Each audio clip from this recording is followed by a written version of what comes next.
अस्सलाम वालेकुम दोस्तों, मैं आपकी खिदमत में एक नई कहानी लेकर के हाजिर हूँ। कहानी का उन्वान है मेरा पहला रोज़ा। रमज़ान के महीने के अभी 15 दिन बाकी थे।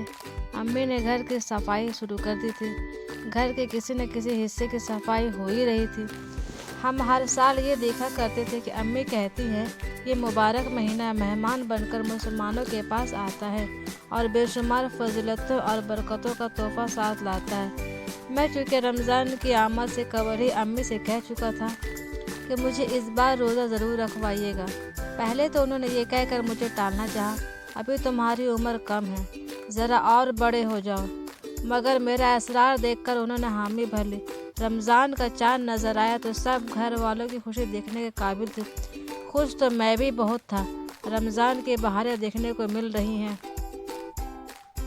सब घर वालों ने एक दूसरे को रमज़ान के महीने की मुबारकबाद दी।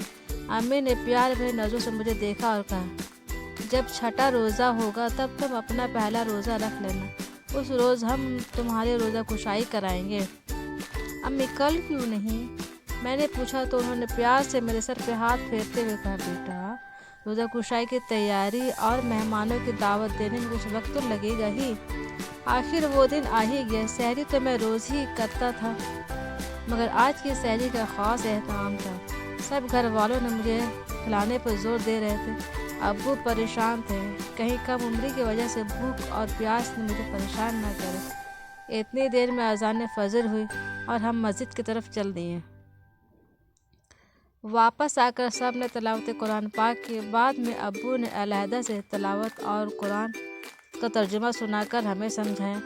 कुछ देर बाद सब दोबारा अपनी नींद पूरी करने के लिए लेट गए। सुबह अब्बू के दफ्तर की छुट्टी थी। मेरी आंख खुली तो अम्मी और बाजी घर के कामों में लगी हुई थी। अम्मी ने शफकत भरी नज़रों से मुझे देखते हुए कहा, जाओ सो जाओ, मैं ज़ोहर के वक्त तुम्हें जगा दूंगी। मगर मेरी नींद तो पूरी हो चुकी थी, इसलिए मैं पढ़ाई में मसरूफ़ हो गया। मैं अम्मी और बाजी को देखने लगा। वो किस शौक़ से मेहमानों के लिए एहतमाम करने में मसरूफ़ थी। दोपहर के वक्त प्यास और भूख का एहसास हुआ, मगर मैंने रोज़े का तसव्वुर करके उसे कोई अहमियत न दी। रोज़े के तसव्वुर से ही मेरा दिल बेहद खुश था। नमाज ज़ुहर के बाद एक बार फिर तिलावत कुरान का मौका मिला। उसके बाद मैंने हमदर्द नौनिहाल लेकर मज़ामिन और कहानियाँ पढ़ने लगा। अम्मी और बाजी बावर्ची खाने में अफ्तार की तैयारी में मसरूफ़ हो गईं।